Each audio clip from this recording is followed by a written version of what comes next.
Hej og velkommen til en Aslan Design gør det selv video for de her skåner. Det bliver et meget hurtigt video om hvordan man laver det her. Så jeg kommer ikke til at køre alle runderne en af gangen.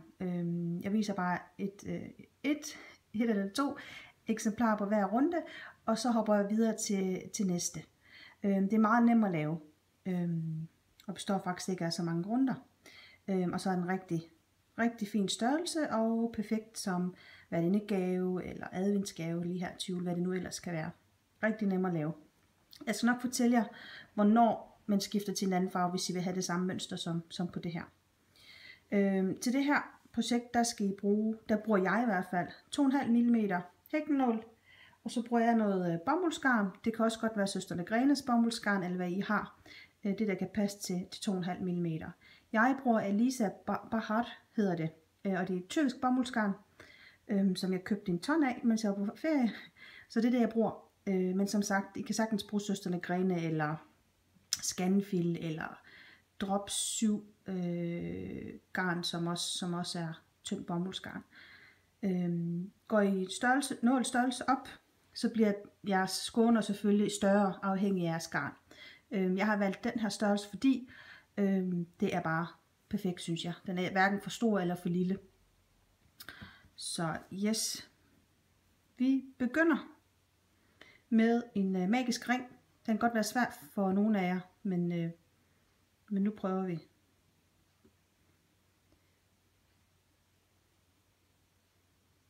Sådan. Så laver jeg en luftmaske. 3 luftmasker i alt tæller som en stangmaske. Og nu laver jeg 20 stangmasker i alt, og det er inklusiv de her 3 luftmasker, vi har lavet.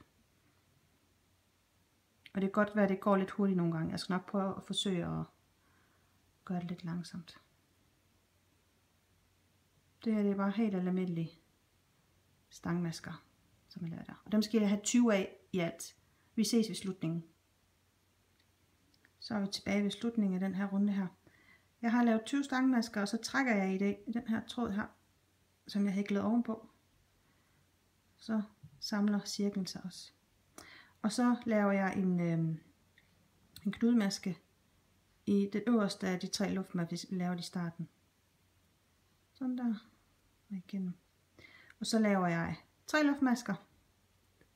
3. Og laver en stangmaske lige ved masken ved siden af. Sådan. Så skal jeg lige zoome ind. Jeg kæmper lidt med tiden også, for jeg har ikke så meget lys. Der. De 3 luftmasker, jeg har lavet herovre, de tæller som en stangmaske. Jeg laver 2 luftmasker, og så laver jeg stangmasker i de 2 næste masker.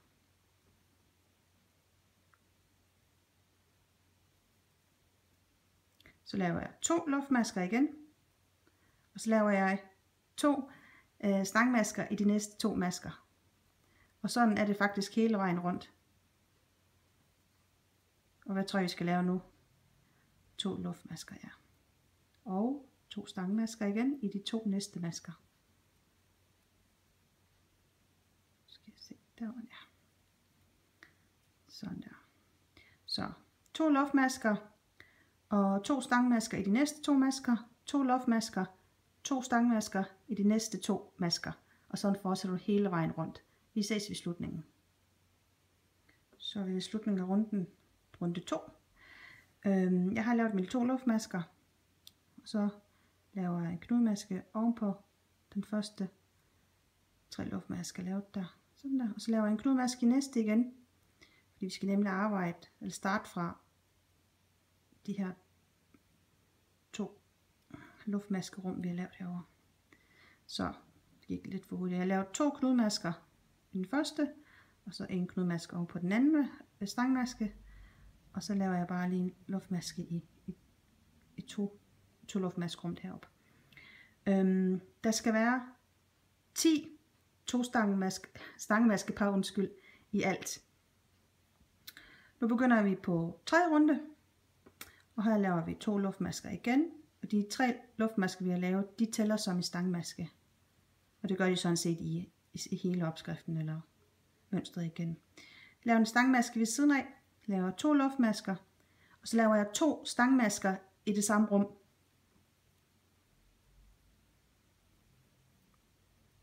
Så, sådan ser den ud.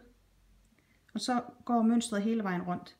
Så igen, uden at lave hverken luftmaske eller noget som helst her imellem, så tager vi garnet om og laver stangmaske her i den næste 2 maskerum. Så 2 stangmasker, 2 luftmasker, 2 stangmasker i samme rum igen.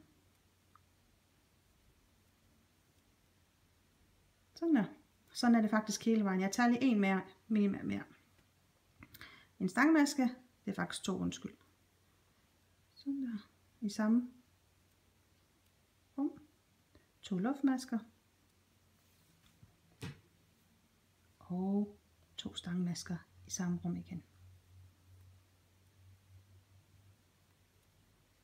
Sådan der. Og sådan fortsætter I hele vejen rundt. Vi ses i slutningen. Så er vi tilbage på slutningen af 3.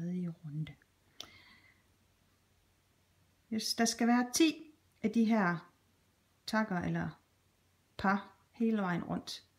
Og nu skal vi afslutte den her runde, så det er en knudemaske, ligesom i den forrige runde. Jeg kan gøre det her ovenpå. Ja. På de 3 luftmasker. Knudemaske. Og så en mere ved siden af.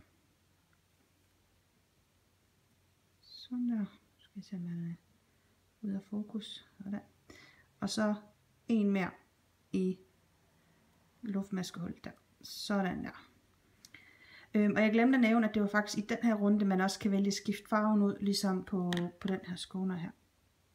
Der kan man så lave en kontrastfarve, så det får det mønster, som det er her.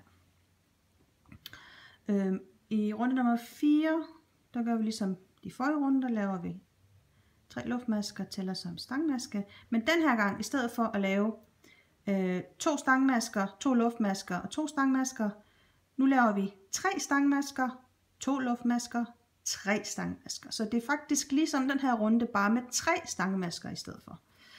Jeg laver lige nogle mere. Så, der var 2. Så det bliver faktisk tættere. 2 luftmasker.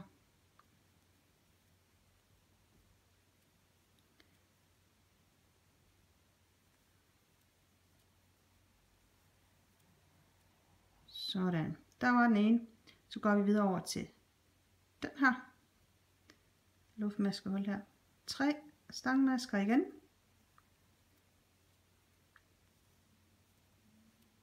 To luftmasker. Og 3 stangmasker igen. 1, 2, 3. Sådan der. Så 3 stangmasker, 2 luftmasker, 3 stangmasker og 3 stangmasker, 2 luftmasker, 3 stangmasker. Og herinde, der er det igen 3 stangmasker, 2 luftmasker, 3 stangmasker og direkte tage over til videre. Det var sådan hele vejen rundt, og så ses vi ved slutningen. Så er vi tilbage sidst på runden. Og så gør vi ligesom forrige runde en knudemaske her op på 3 luftmaske i den første stangmaske. Og nu skal vi ikke lave knudemaske på de 2 andre, for nu skal vi faktisk til at afslutte det sidste runde. Nu skal vi til at lave de her buer, hvis man kan kalde det, på toppen af skånerne eller trekanterne heroppe. Og det gør vi faktisk ved at lave 8 stangmasker i de her mellemrum her. Så det kan vi lige starte med. 8 stangmasker direkte derned. Skal jeg se, om den fokuserer rigtigt. Så.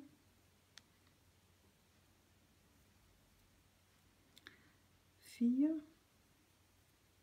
5, 6, 7, 8. Det var det. Det er så fint. Og så skal vi lave en fast maske, imellem her. Sådan der. Og så Så skal vi til at lave 8 stangmasker i den her mellemrum igen.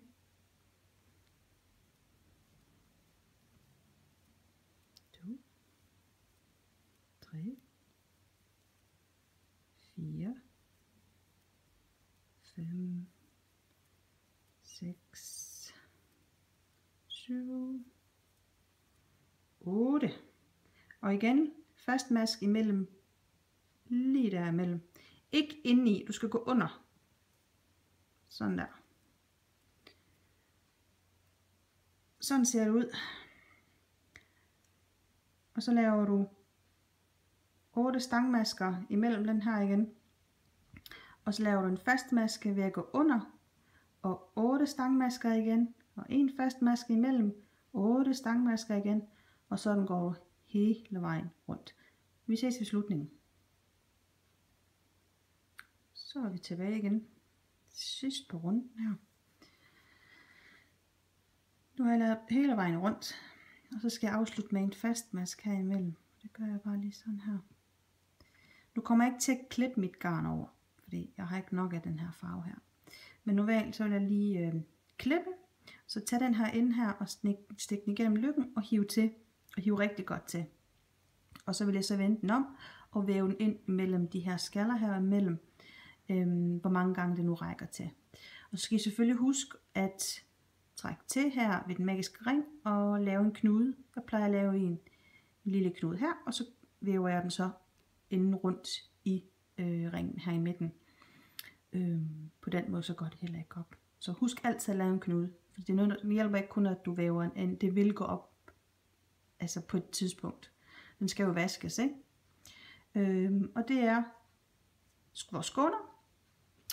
Husk at jeg findes på Facebook, hedder Aslan Design som gruppe, og du kan også finde mig på Instagram, ligeledes Aslan Design, eller søg Nasli på Instagram, og så kan du finde mig derinde. Ja, og så håber jeg at du kunne lide den, og det hjælper dig med at finde ud af mønstret. Ris og ros modtager skærm, og ja, og så del den eller inviter dine venner til gruppen, så vi kan få nogle flere ind over. Yes, og tak fordi du så med. Hej.